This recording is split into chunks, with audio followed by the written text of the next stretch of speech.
नमस्कार और राम राम सारे साथियों ने। मैं हूं तारिक कुलदीप के और थारा सबका स्वागत है के न्यूज़ अड्डा और द चर्चा 24 में। हमारे साथ सहयोगी है कुलदीप है, बड़े भाई के न्यूज़ अड्डा से। और साथ में आज हम सिंघू बॉर्डर बैठे हैं। सिंघू बॉर्डर पर क्यों बैठे हैं, किस बात की चर्चा हो रही है, आज हम पहुँचे थे जो हरियाणा प्रदेश की कार्यकारिणी मीटिंग है उसमें। और उसमें जब भी हम कहीं जाते हैं कुछ अनोखी चीज़ आपको दिखाते हैं और अनोखा ही कुछ ना कुछ हम विषय आपके सामने लाते हैं। और आज का जो विषय है और आज की जो बात है, बड़ी बहन हमारी चंडीगढ़ से, जब उनके मन की जो बात सुनी, जो उनके हौसलों की बात सुनी, बड़ा अच्छा लगा और हमारा मन किया हम इनसे बात करें और आप सभी को रूबरू कराएं। किसान आंदोलन 6 महीने हो चुके हैं, हज़ारों की संख्या में, लाखों की संख्या में किसान साथी है सिंघू बॉर्डर बैठे हैं। ना जाने कितने शहीद किसान हो चुके हैं, फिर भी सरकार को ये बात समझ क्यों नहीं आती। इसी विषय में आज बहन से बात करेंगे। बहन जी, सबसे पहले तो नमस्कार आपको। नमस्ते, थैंक यू। बहन जी, आपके बारे में थोड़ा सा सुना था हमने, मीटिंग के अंदर भी थोड़ा सा जिक्र हुआ था। आप झंडे लेकर, नारे लगाकर सड़कों पे घूमते हो, क्यों घूमते हो? कोई मतलब परेशानी है या फिर कुछ मेंटली डिस्टर्ब हो? परेशानी तो सरकार ने खड़ी कर रखी है हमारे लिए, जो ये काले कानून लेकर आए हैं। क्योंकि हमें ये जो काले कानून मोदी सरकार लाई है, मुझे वो काले कानून पसंद नहीं है। अगर हमारे हकों की बात हो रही है तो हक हमें सरकार से लेने नहीं है, छीनने हैं। हम छीनने के लिए सड़कों पे आए हैं। हम मोदी से कोई भीख नहीं मांगते कि हमारे काले कानून रद्द कर दो। हम काले कानून रद्द करवाने के लिए ऐसे नहीं, हम मोदी को ये कहते हैं कि काले कानून तो तुझे रद्द करने ही पड़ेंगे, नहीं तो तेरी खटिया खड़ी कर देंगे। जी बिल्कुल बहन जी। बहन जी, चंडीगढ़ एक अलग शहर है। एक घर से दूसरे घर में लोगों को मतलब नहीं है क्या रहता है, क्या नहीं, क्या होता है। ऐसे शहर में आप संगठन के साथ काम कर रहे हो, आप लोगों के साथ काम कर रहे हो, आप किसान आंदोलन को मजबूत बनाने का काम कर रहे हो। कहाँ से मिल रहा है इतना हौसला? कहाँ ये इसकी फंडिंग बाहर से तो नहीं हो रही हौसले की? कोई फंडिंग बाहर से नहीं है। हमने अभी गुरनाम सिंह चडूनी जी को ज्वाइन करा है। वैसे संघर्ष तो हम जब से ही स्टार्ट है तब से ही हमने चंडीगढ़ स्टार्ट कर दिया था, लेकिन हमें जथेबंदी जो ज्वाइन करनी थी वो बड़ी सोच समझ के करी है कि किसी ऐसे बंदे के साथ काम हम सबके लिए करेंगे। लेकिन हमें मतलब इनके साथ अच्छा लगा, इनकी वर्किंग अच्छी लगती है, स्टैंड अच्छा लगता है कि हरियाणा के लोग इनकी बात सुनते हैं। और मैं हरियाणा की बहू हूँ, मैंने इनको ज्वाइन करा। चंडीगढ़ की बात कर रहे हो आप, तो चंडीगढ़ में क्या है कि जो ये काले कानून है ना, उसका जितना गांव वालों के जो जट या जाट भाईचारा है, उनकी जेब पे तो जो डाका है वो है ही। क्योंकि जो जट बंदा है या जाट बंदा है जिनकी ज़मीनें हैं, उसको सिर्फ मार्केट में नमक खरीदने जाना है, वो नमक नहीं पैदा कर सकता। लेकिन ये जो काले कानून है ना, वो शहरी वर्ग को बर्बाद कर देंगे। रीज़न एक क्या है कि शहरी वर्ग ने हर चीज़ खरीदनी है, हमें पानी भी मुल्ल लेके पीना पड़ता है, ठीक है। तो अगर हमने सब्जी भी खरीदनी है, एवरी चीज़ हमें मार्केट से परचेज़ करनी पड़ेगी। तो ये जो काले कानून है ना, ये हमें शहरी वर्ग को, चंडीगढ़ वासियों को ये तंग करेंगे। इसीलिए हम सारे जो हैं पूरी कोशिश करते हैं कि इस आंदोलन में जितना गांव के लोगों का योगदान है, चंडीगढ़ का जो कॉन्टैक्ट है वो सीधा सेंट्रल गवर्नमेंट से है। अगर हम वहाँ पे कोई भी काम करते हैं, जो भी संयुक्त मोर्चे की कॉल है, तो उसका डायरेक्ट असर मोदी के कानों तक जाता है। जी बहन जी, आपने बताया हरियाणा की बहू हो, पर हरियाणा की एक संस्कृति बताता हूँ मैं। हरियाणा में बहू को बेटी का दर्जा दिया जाता है, बेटी माना जाता है। और वह मैं बात कहूँगा, जित दूध दही का खाना वो मारा हरियाणा, वो बात बिल्कुल जायज़ है। आप हरियाणा से जुड़े हो, हरियाणा के लोगों का प्यार, किसान आंदोलन प्रति प्यार कैसा लगता है आपको? कितना स्टैंड कर पाते हो इन चीज़ों में?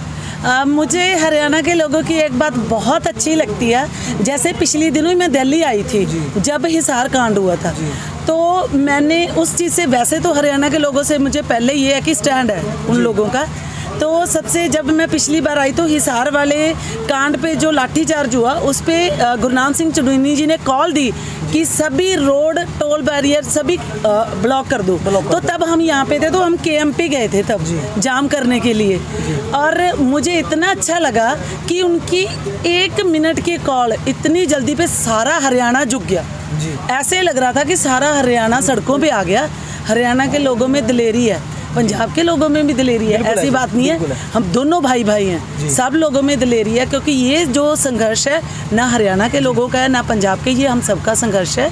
हरियाणा के लोगों से मैं बहुत मोटिव हूँ कि मुझे अच्छा लगता है कि इस संघर्ष में जितना पंजाब के लोगों का योगदान है ना, आज के टाइम में, आज जो प्रेजेंट है, हरियाणा का योगदान ज़्यादा है एट प्रेजेंट जो टाइम चल रहा है। जी बहन जी, आपने हरियाणा की राजनीति भी देखी होगी, आप युवा हो, मैं एक युवा पर्सन आपसे लेना चाहूँगा।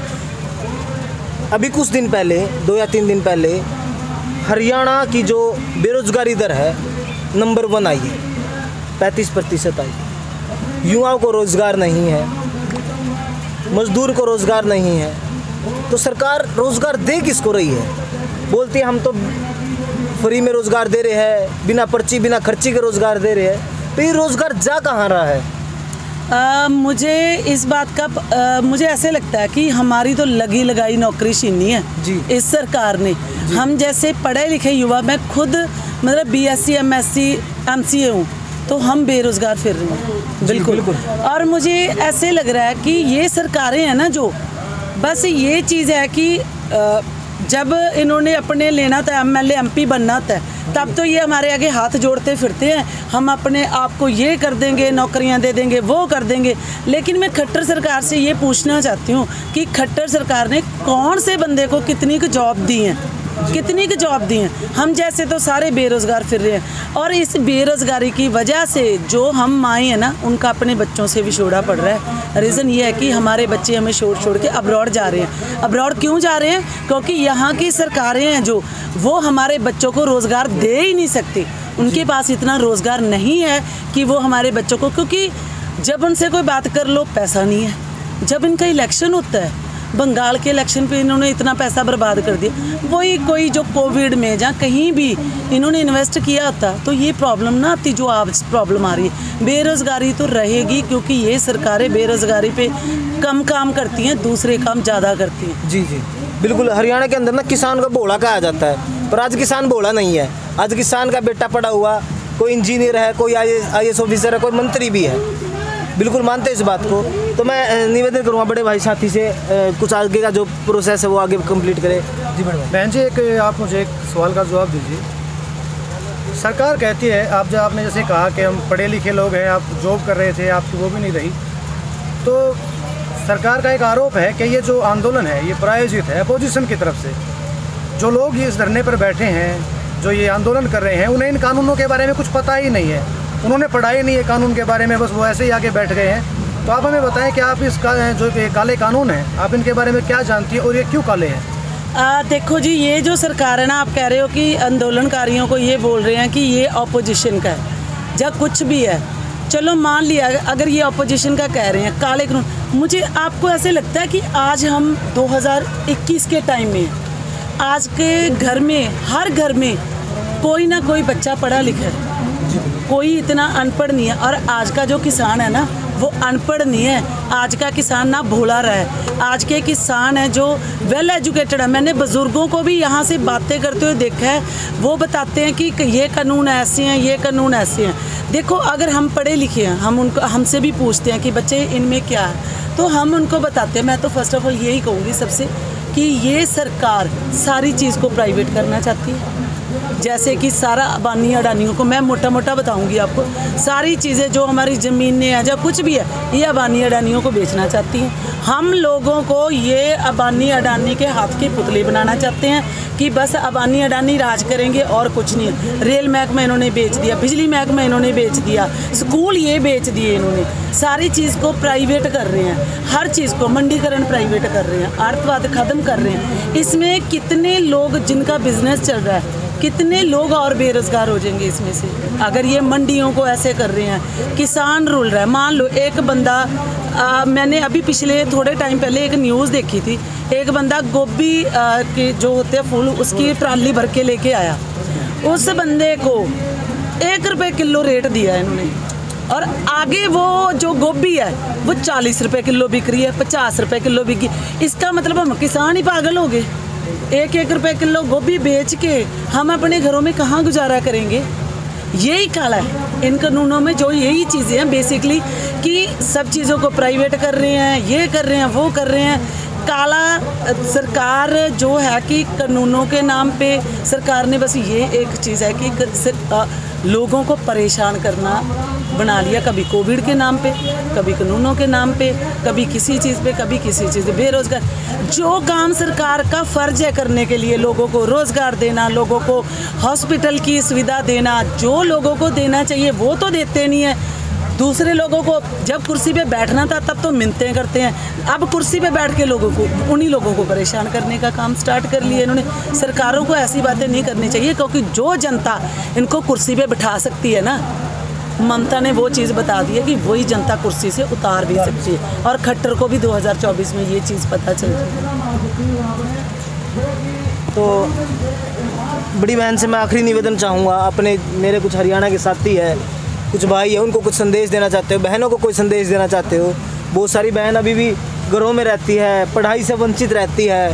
हरियाणा के अंदर काफ़ी कुछ गांव ऐसे हैं जहां बहनों को शिक्षा नहीं प्राप्त हो पाती, उनसे कुछ संदेश।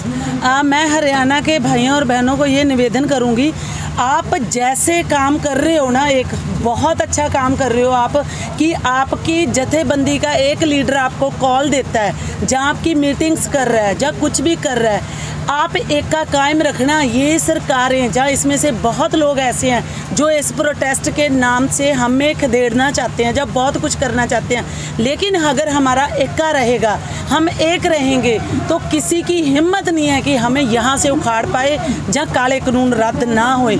आपका हरियाणा का बहुत योगदान है इस संघर्ष में, और मेरी बहनों से निवेदन है कि जैसे हम लगे हुए हैं, आप अपने घरों से बाहर निकलें, जैसे हमारे भाइयों के मोढे के साथ मोढा जोड़ के घरों से बाहर निकलें। जय जवान जय किसान। जी बिल्कुल।